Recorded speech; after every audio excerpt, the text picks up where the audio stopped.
నేను మళ్ళీ మళ్ళీ వాడేలా తయారయ్యాను, ఆరోగ్యానికి మంచిగా, వాతావరణానికి సేఫ్ గా. కానీ నిజం చెప్పాలంటే నన్ను వాడేవాళ్ళు తక్కువ. నేను అందరి చేతుల్లోకి చేరడం లేదు. ప్లాస్టిక్ బాటిల్ ఎక్కువగా వాడటం వల్ల మన నీరు, మన నేల, మన ఆరోగ్యం అన్నీ నెమ్మదిగా నష్టపోతున్నాయి.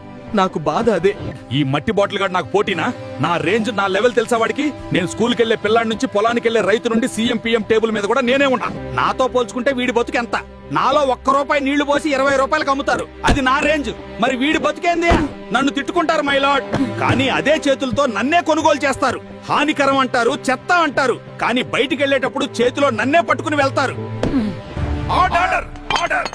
ప్లాస్టిక్ బాటిల్, నీ వల్ల ఎంతమంది ఆరోగ్యం ఖరాబ్ అవుతోంది, ఎంత చెత్త పెరుగుతోంది. కానీ బాధాకరమైన విషయం ఏంటంటే ప్రజలు ఇంకా నిన్నే ఎక్కువగా వాడుతున్నారు. మరి మట్టి బాటిల్ ని వల్ల ప్రజల ఆరోగ్యానికి, వాతావరణానికి ఎంతో ప్రయోజనం ఉంది. కానీ వాడేవాళ్లు తక్కువ. నా తీర్పు ఇదే. ఈ రోజు నుంచి ప్రతి ఇంట్లో, ప్రతి ఆఫీసులో, ప్రభుత్వ కార్యాలయంలో, కార్పొరేట్ ఆఫీసులో కూడా మట్టి బాటిల్స్ తప్పనిసరిగా వాడాలి. మన నీరును కాపాడుదాం, మన భూమిని మనమే కాపాడుకుందాం. ఫ్రెండ్స్, నన్ను ఎంతమంది వాడుతున్నారు? నేను మీకు ఉపయోగపడే మంచి బాటిల్, కానీ ఇళ్లలో ఎక్కువగా ఎవరున్నారు? చెడు అయినా ప్లాస్టిక్ బాటిల్ ఎంతమంది ఇంట్లో ఉంది ఒకసారి ఆలోచించండి. మీరు నాకు సపోర్ట్ చేస్తారా? కామెంట్ లో చెప్పండి. మీ ఇంట్లో మీరు ఏది వాడుతున్నారు?